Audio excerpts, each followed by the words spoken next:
यः परमं तपः।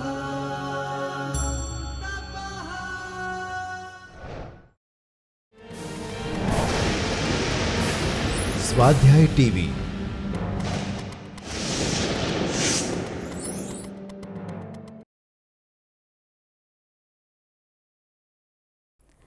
નમસ્કાર વિદ્યાર્થી મિત્રો, ડૉક્ટર બાબા સાહેબ આંબેડકર ઓપન યુનિવર્સિટીમાં આપ સૌનું હાર્દિક સ્વાગત છે. હું હેતલ ગાંધી આજે આપની સાથે ગુજરાતી સાહિત્યના ઘડતર પરિબળો વિશે વાત કરવાની છું. ગુજરાતી મધ્યકાળના સાહિત્ય વિશે વાત કરવાની હોય એટલે મારી અને તમારી આંખ સામે નરસિંહ મહેતા, મીરા, અવળવાણીના ઉદ્ઘોષક એવા અખો કે પોતાની અદ્ભુત આખ્યાન શૈલીથી સૌને પ્રભાવિત કરનાર પ્રેમાનંદ તરવરવા લાગે. વહેલી સવારના પ્રભાત્યા હોય કે રાત્રે મોડે સુધી ચાલતી ભજન મંડળીઓની સાંજ કે ગૂંજ, આ મધુર સંગીતમય સાહિત્ય કાનમાં રણકવા લાગે. વસંત વિલાસના સૌંદર્યથી ભરપૂર ફાગુ કાવ્યની સુવાસ હોય કે રણમલ છંદ જેવા કાવ્યોમાં પ્રગટતી વીરતાનો સ્વાદ હોય કે પછી ભરતેશ્વર બાહુબલી રાસ જેવા રાસ, પદ, કાફિયો, ગરબીઓનો આત્મિક મધુર સ્પર્શની યાદ આપણને ચોક્કસ આ પંચેન્દ્રિયોના રસમાં તરબોળ કરી દે. કોઈ પણ સાહિત્યનો ઉદય થાય ત્યારે કવિ પ્રતિભાને પ્રેરનારા અને ઘડનારા પરિબળો હંમેશા મહત્વનો ભાગ ભજવતા હોય છે. કવિની સર્જક પ્રતિભા અને યુગનું સંચાર બળ કોઈ પણ સર્જન માટે અગત્યના જ હોય છે. પ્રજાને વારસામાં મળેલી સાંસ્કૃતિક અને સાહિત્યિક પરંપરા મૌલિક પ્રતિભાને પ્રગટાવે છે. ગુજરાતી ભાષા સાહિત્યને ઘડનારા પરિબળો આપણે જોઈએ તો એમાં સૌ પ્રથમ ગુજરાતની અસ્મિતા. ઈસવીસનની 5મી સદીમાં ગુપ્ત સામ્રાજ્ય તૂટતા ગુજરાતમાં મૈત્રક વંશનું વલ્લભીનું રાજ્ય સ્થપાયું હતું. એ વલ્લભી વિદ્યાપીઠ અને સંસ્કાર તીર્થ બન્યું. પણ વલ્લભીનું પતન થયું એ પછી અણહિલપુર પાટણની પ્રભુતા પ્રગટી. 10મી સદીમાં સોલંકી યુગની સંસ્કૃતિએ સિદ્ધરાજ જયસિંહ અને કુમારપાળની સિદ્ધિએ સ્વતંત્ર અને મહાન ગુજરાતની અસ્મિતા પ્રગટાવી. ગુજરાતની અસ્મિતાએ ગુજરાત રાજ્ય, ગુજરાતી ભાષા અને ગુજરાતી સાહિત્યને ગૌરવપૂર્વક પુરસ્કાર્યા. ગુજરાતની અસ્મિતા, તેની સાંસ્કૃતિક ઝલક અને ગુજરાતીપણાની ભાવનાને ગુજરાતી ભાષા સાહિત્યને જન્મ આપ્યો. આ છે ગુજરાતીની અસ્મિતા વિશે વાત, એના ઇતિહાસની વાત. હવે આપણે જોઈએ ગુજરાતી ભાષાના ઉદ્ભવની ભૂમિકા. 10મી સદીથી ગોર્જર અપભ્રંશમાંથી ગુજરાતી ભાષાના ઉદ્ભવની પ્રક્રિયા વેગવંતી બની. ત્યારબાદ ગુજરાતી ભાષા ગોર્જર અપભ્રંશના નવા રૂપે ગુજરાતી તરીકે અવતરે છે. એ સમયના જૈન કવિઓ આરંભે છે ગુજરાતીમાં સર્જન. લોકભાષા ગુજરાતીમાં રચવાનું, કૃતિઓ રચવાનું તો શરૂ થઈ જ ગયું હતું. તે હેમચંદ્રીય દુહા પરથી આપણને દેખાય છે. આપણી ગુજરાતી ભાષા પહેલાં પ્રાકૃત કે અપભ્રંશ નામે ઓળખાતી અને તેને ભાલણ ગુર્જર ભાષા કહે છે. પ્રેમાનંદ સૌ પ્રથમ ગુજરાતી કહે છે એને. આપણે પહેલાં એને ગુર્જર ભાખા તરીકે પણ ઓળખતા હતા. પ્રેમાનંદ પૂર્વે 400થી વધુ વર્ષથી ગુજરાતી ભાષાનું અસ્તિત્વ દેખાતું હતું. એ ગોર્જર અપભ્રંશ પ્રાચીન ગુજરાતી બને છે. પ્રાગ નરસી સાહિત્ય પ્રાચીન ગુજરાતીમાં જ છે. નરસીથી મધ્યકાલીન ગુજરાતીનું સ્વરૂપ બંધાય છે. પ્રેમાનંદથી અર્વાચીન ગુજરાતી ભાષાનું સ્વરૂપ પ્રચલિત બને છે. ગુજરાતી ભાષાનું સ્વતંત્ર અસ્તિત્વ ગુજરાતી સાહિત્યને વેગવંતું બનાવે છે, વેગ આપે છે. આ પછી આપણે જોઈએ તો પુરોગામી સાહિત્યિક વારસો. પુરોગામી સાહિત્યિક વારસામાં આપણે જોઈએ તો ગુજરાતી ભાષા સંસ્કૃત, પ્રાકૃત, અપભ્રંશ, ગોર્જર અપભ્રંશ એવા ક્રમે ઉતરતી આવે છે. પુરોગામી સંસ્કૃત, પ્રાકૃત, અપભ્રંશ ભાષાનું સાહિત્ય ગુજરાતી સ્વરૂપે અવતરવા લાગ્યું. ગુજરાતી અપભ્રંશ એમ કહી શકાય કે ગુજરાતી અપભ્રંશની દીકરી છે. અપભ્રંશના રાસા, ચરિત, વાર્તા, ગીતો, પદ્યરચના, દેશીઓ, ગેય, ધાડો, ભાષા શૈલી, વર્ણન રીતિ વગેરે ગુજરાતીમાં અવતર્યા છે. ગુજરાતી ઉર્મી ગીતોના મૂળ સંસ્કૃત અને અપભ્રંશમાં છે. પૌરાણિક આખ્યાનો સંસ્કૃતમાંથી આવે છે. સંસ્કૃત, પ્રાકૃત, અપભ્રંશની વાર્તાઓ ગુજરાતીમાં રૂપાંતર પામે છે. રામાયણ, મહાભારત, ભાગવત, ગીતા, ઉપનિષદ, વેદાંત, પુરાણો જેવા ધાર્મિક સાહિત્ય સંસ્કૃત સાહિત્ય વારસાનું છે. આ બધા જ આરંભકાલીન ગુજરાતી સાહિત્યને સર્જવામાં સહાયભૂત તત્વો થાય છે.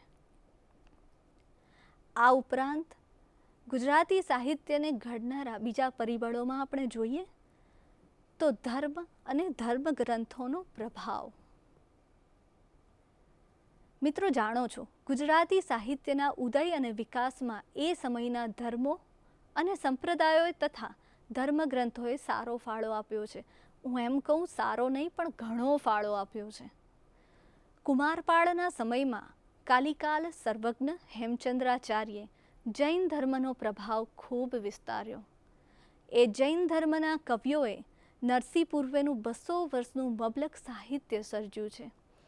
એ જૈન ધર્મની જ પ્રેરણા અને જૈન સૂર્યોની જ સર્જન પ્રવૃત્તિએ રાસા, પ્રબંધો, ચરિતો, સ્તવનો, ફાગુઓ, ચોપાઈઓ જૈન ધર્મને નિમિત્તે રચાય છે. જૈન ધર્મ પ્રેરિત જૈન સાહિત્ય પ્રવાહ સાધ્યંત વહ્યા કરે છે. તો બીજી બાજુ વૈષ્ણવ ધર્મ નરસિંહ, મીરા જેવા ભક્તિમાર્ગી કવિઓએ વિસ્તાર્યો છે. પુષ્ટિ માર્ગ દયારામને, શક્તિ સંપ્રદાયમાં વલ્લભ ધોળાને, જ્ઞાન માર્ગમાં નરસિંહ અખાધીરા જેવાને, કબીરપંથી કવિઓમાં સ્વામિનારાયણ સંપ્રદાય એના કવિઓએ તેમના સંપ્રદાય કે ધર્મનું માતબર સાહિત્ય સર્જવા પ્રેરણા આપી છે. રામાયણ હોય, મહાભારત હોય, ભાગવત હોય કે ગીતા જેવા ધર્મગ્રંથોએ કેટલું બધું સાહિત્ય સર્જવા પ્રેરણા આપી છે. મિત્રો, આજે પણ એ સાહિત્યનો આપણે ઉપયોગ કરી રહ્યા છે. જ્યારે એ સમયમાં આપણી જેમ આજે આપણી પાસે છે એવા ટીવી, રેડિયો સેટ ન હતા. આપણી પાસે તો આજે ઘણા બધા વિવિધ પ્રકારના પુસ્તકો પણ ઉપલબ્ધ છે આપણને. પણ એ વખતમાં ધર્મ જ મૂળ હતું. ધર્મના ગ્રંથો, ધર્મની જ પ્રેરણા, ધર્મના જ વાક્યો અને ધર્મ જ જ્ઞાન હતું. એ સમયમાં આવા ગ્રંથો ગુજરાતી સાહિત્યનો સ્ત્રોત છે અને એના અખૂટ રત્ન ભંડારમાંથી ગુજરાતી કાવ્યરત્નો પાકતા રહ્યા છે. ધર્મ સિવાય બીજું એક બહુ મહત્વનું એક પાસું છે જે લોકો સુધી પહોંચ્યું છે, લોકો દ્વારા બહાર આવ્યું છે અને લોકો સાથે એનો વિકાસ કર્યો છે. તો એ છે લોક સાહિત્ય ભાષા પરંપરા.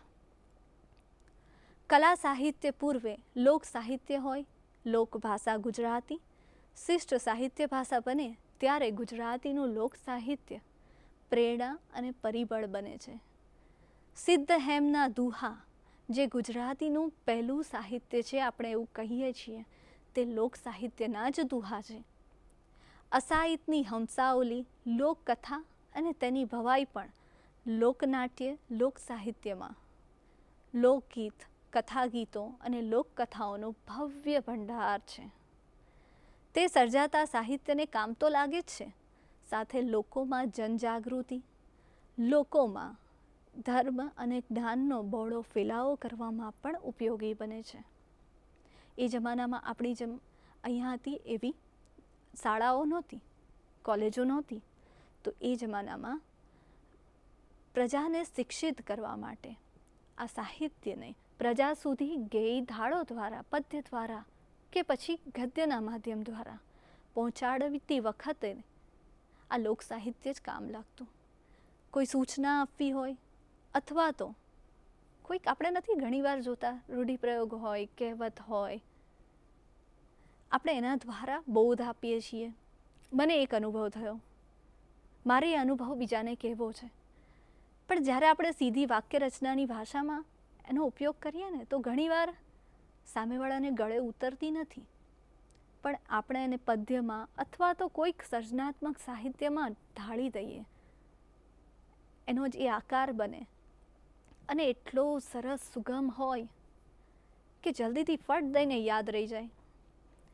તો એવા લોક સાહિત્યનો બહોળો પ્રચાર આ સમયમાં થયો અને એ જરૂરી પણ છે. એ સમયમાં તો સવારે ઉઠી અને પદ ગાતા હોય તો ક્યાં કોઈ રેડિયો વગાડવાની જરૂર પડે ખરી?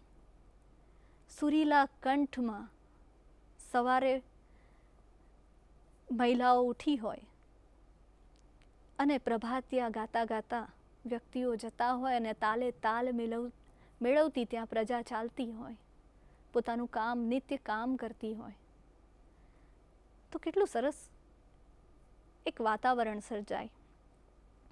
આ વાતાવરણ એ સમયમાં લોક સાહિત્યએ સર્જ્યું. લોકગીતના વિષય, ધાડ, પદાવલી, ભક્તિ ગીતોને તૈયાર કરે છે. નરસિંહ ગેય ધાડોને પદાવલીમાં લાવે છે. ક્યાંથી? તો લોકગીતોમાંથી જ. પદોના ધાડો જ નહીં, કેટલાક પદોની પદરચના પણ ઉર્મી કવિતાને સીધી કામ લાગે છે. નાનાલાલ જેવા મહાન કવિ પણ ઝીણા ઝરમર વર્ષે મેં લોકગીતમાંથી જ લઈ આવે છે. લોક સાહિત્યના છંદો ને પ્રબંધો કાનડે પ્રબંધ અને રણમલ છંદ રચાય છે. લોકવાર્તાઓને પ્રવાહ પદ્ય વાર્તામાં ભળી જઈ વાર્તાને પુષ્ટ કરે છે. લોક સાહિત્ય કથ્ય છે, મધ્યકાલીન સાહિત્ય પણ કથ્ય છે. તેથી જ બંને કથ્ય ભાષા શૈલીના સીમાડા પર ભેગા થાય છે. આ સાથે એના પછીનો એક મહત્વનો મુદ્દો છે જે જાણવો અને સમજવો ખૂબ જરૂરી છે. એ સમકાલીન સાંસ્કૃતિક પ્રવૃત્તિઓની આ સાહિત્ય પર થયેલી અસર. મધ્યકાળમાં ધાર્મિક, સામાજિક કે સાંસ્કૃતિક પ્રવૃત્તિઓની પરંપરા હતી. રાસા, કથા, આખ્યાન, વાર્તા, ભજન કીર્તન, ગરબા, રાસ એ માત્ર સાહિત્ય સ્વરૂપો જ નહોતા, સંસ્કારી પ્રવૃત્તિઓ પણ હતી. મનોરંજનના સાધન પણ હતા. તેણે ઘણું સાહિત્ય સર્જાવ્યું છે મિત્રો. ભજન કીર્તનમાં ગાવા ગવડાવવા માટે સંખ્યાબંધ પદો રચાયા છે, તો લોક સમૂહ સમક્ષ રજૂ કરવાનો રાસાઓ, પ્રબંધો, આખ્યાનો, વાર્તાઓ લખાયા છે. પ્રેમાનંદની આખ્યાન પ્રવૃત્તિ એક સાંસ્કૃતિક સંસ્થા હતી. તેણે સાહિત્ય ઘડતરમાં ખૂબ જ ફાળો આપ્યો છે. હવે આપણે એમ થાય કે આ ફાળો આપવા માટે એમની પાસે કોઈક તો એવું સાધન હશે જે માધ્યમથી, જેના દ્વારા એમનું આજીવિકા ચાલતી રહે. પ્રેમાનંદ આખ્યાન રચે અને બધા જનસમૂહો સામે ગાય, પણ એની પોતાની આજીવિકાનું કોઈક તો સાધન હોવું જોઈએ ને. તો એ સાધન કોણ પૂરું પાડે? તો એના માટેનો આખી એક વ્યવસ્થા હતી. એ તમે જોઈ શકો. સમાશ્રય સાહિત્યિક પ્રવૃત્તિઓના વિકાસમાં મહત્વનો ફાળો આપે છે.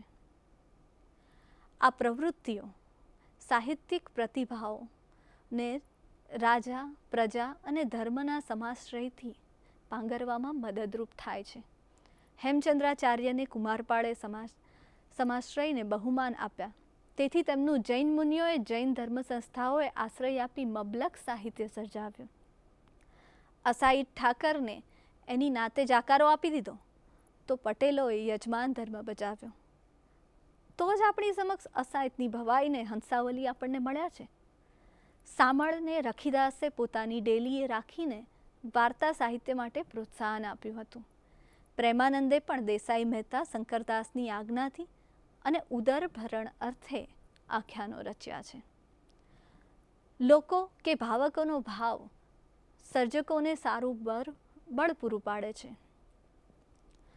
ભજનના રસિકો, ગરબાના રમનારા, રાસના ખેલનારા, આખ્યાન વાર્તાઓનો પ્રતિભાવ અને સદ્ભાવ ખૂબ પ્રોત્સાહક નીવડે છે.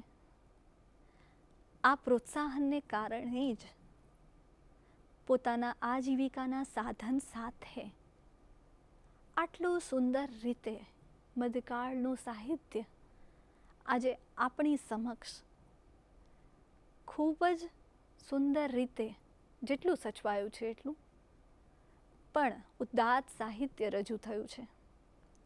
એનું મૂળ કારણ મિત્રો શું હતું ખબર છે? એ સમયની ઉદાત્ત યુગ ભાવના પ્રત્યેની જાગૃતતા. આપણે એના વિશે વાત કરીએ તો ગુજરાતી સાહિત્યના ઉદ્ભવનો કાળ એ ગુજરાતનો સ્વર્ણયુગ હતો. એ યુગમાં સંસ્કૃતિ, ધર્મ, ઉચ્ચ જીવન, કર્તવ્ય, પાવિત્ર્ય, સ્ત્રી દાક્ષિણ્ય, પ્રેમ, શૌર્ય, દેશભાવના, શૂરવીરતા વગેરે ભાવનાઓ ઉભરાતી હતી. ગુજરાતી અસ્મિતા, ભારતીય ધર્મ અને ભારતીય સંસ્કૃતિનો જ્વાળ આવ્યો હતો. એ યુગ ભાવનાની અભિવ્યક્તિ રૂપે સાહિત્ય સ્ફૂર્યું છે. પ્રાગ નરસિંહ યુગની વિશિષ્ટ કૃતિઓ આ યુગ ભાવનાનું સર્જન છે. રણમલ છંદ અને કાનડે પ્રબંધ દેશપ્રેમ અને વીરત્વ ભાવનાની અભિવ્યક્તિ છે. વસંત વિલાસ સૌંદર્ય અને પ્રેમનો આવિષ્કાર છે. આ ફાગુ કાવ્યએ ના કવિનું નામ આપણને ખબર નથી, પણ સૌંદર્ય અને પ્રેમનો એક સચોટ સંદેશો, અને એ સાથે પ્રકૃતિને વણી લીધી છે, વસંતને વણી લીધી છે. એ જ રીતે સંદેશ રાસક સ્નેહનો સંસ્કાર છે. સિદ્ધહેમના દુહા તો જીવન મૂલ્યોની ભાવનાના મૌક્તિકો છે. ભરતેશ્વર બાહુબલી રાસ, સ્થૂલીભદ્ર ફાગુ, નેમિનાથ ચતુષ્પદિકા જેવી કૃતિઓ જૈન ધર્મની ભાવનાનું ઉત્સ્ફુરણ છે. હંસાવલી જેવી વાર્તાઓમાં રસિક સંસ્કારિતા છે. મધ્યયુગ જીવનની ઉદાત્ત ભાવનાનો યુગ હતો. તે ભક્તિ, જ્ઞાન, યોગ, દર્શન, કર્મ, ધર્મની ભાવનાની કવિતાઓ એમાંથી જ જન્મી છે, એમાંથી જ તેનો ઉદ્ભવ થયો છે. અને આજે આટલા વર્ષોના પ્રવાસ ખેડ્યા બાદ પણ આપણી પાસે છે, એ ખજાનો આપણી પાસે છે.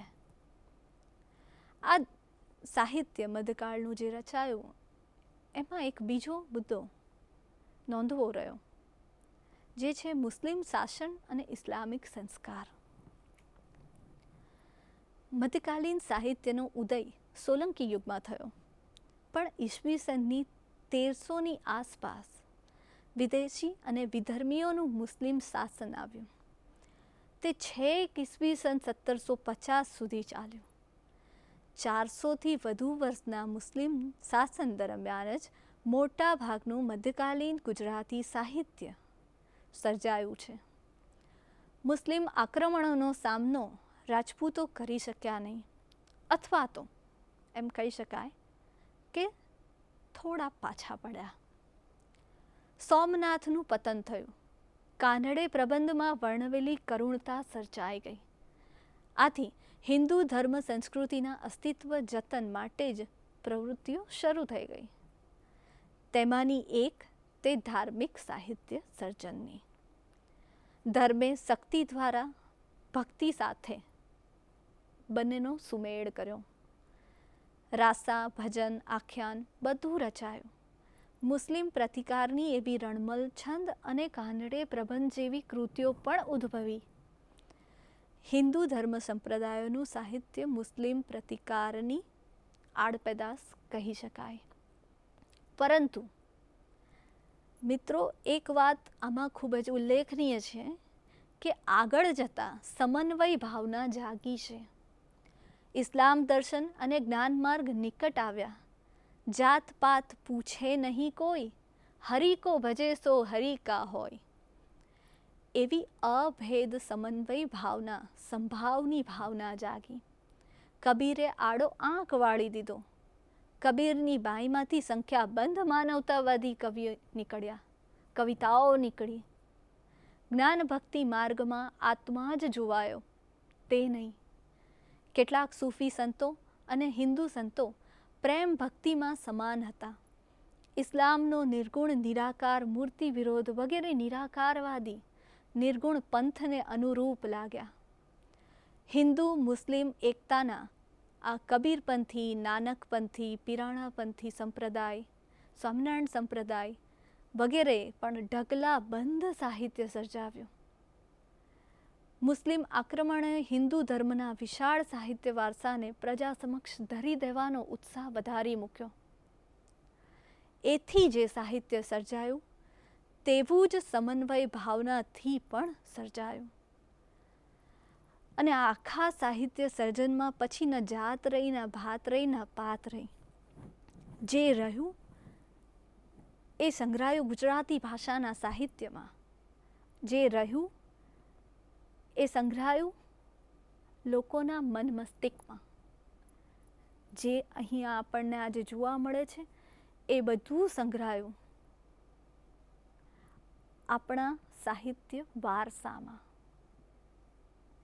આ બધા સાહિત્યમાં આ એવું નથી કે ગુજરાતી સાહિત્યને ઘડનારા જ પરિબળો આટલા હોઈ શકે. વિશ્વના કોઈ પણ સાહિત્યને ઘડનારા પરિબળો હોય જ, અને એ હોવા જરૂરી પણ છે. જ્યારે કોઈક પ્રવાહ બદલાઈ, પરિવર્તન પામે, ત્યારે એને ઘડનારા કેટલીક ઘટનાઓ બનતી હોય, કેટલાક વ્યક્તિઓ નિમિત્ત બનતા હોય, કેટલા બધા ફેરફાર થતા હોય, ત્યારે કોઈક નવી વસ્તુઓ, કોઈક નવી ભાષા, કોઈક નવી શૈલી આપણી પાસે આવતી હોય છે. મિત્રો, આમ જોઈએ કે આપણે જેને મધ્યકાલીન સાહિત્ય કહીએ છીએ તે લગભગ 700 વર્ષના વિશાળ પટ પર ફેલાયેલું સાહિત્ય છે. સંસ્કૃતની જેમ પ્રાકૃત અપભ્રંશ સાહિત્યનો પ્રભાવ પણ વત્તા ઓછા પ્રમાણમાં ગુજરાતી સાહિત્યના સર્જકોએ ઝીલ્યો છે. પણ એ સિવાય પણ હિન્દી, વ્રજ જેવી ભાષાઓની પણ સાહિત્ય પર અસર અનુભવાય છે. મધ્યકાળમાં ઘણું ખરું સાહિત્ય ધર્મપ્રવણ રચાયું, પરંતુ સમાજને ક્યારેય કવિઓની ખોટ સાલી નથી. મધ્યકાળના કવિકુળે સમાજને તેની પ્રતિકૂળ પરિસ્થિતિમાં પણ બૌદ્ધિક વિનોદ, સાહિત્ય રસ અને ધર્મ સાથે બાંધી રાખ્યા છે. અને ગદ્ય પદ્યના માધ્યમથી ગુજરાતી ભાષાને ઘડી, પળોટી, કેળવીને ભાવક્ષમ, અર્થગ્રાહી અને મધુર રસિક બનાવી દીધી છે. નમસ્કાર. स्वाध्यायः परमं तपः।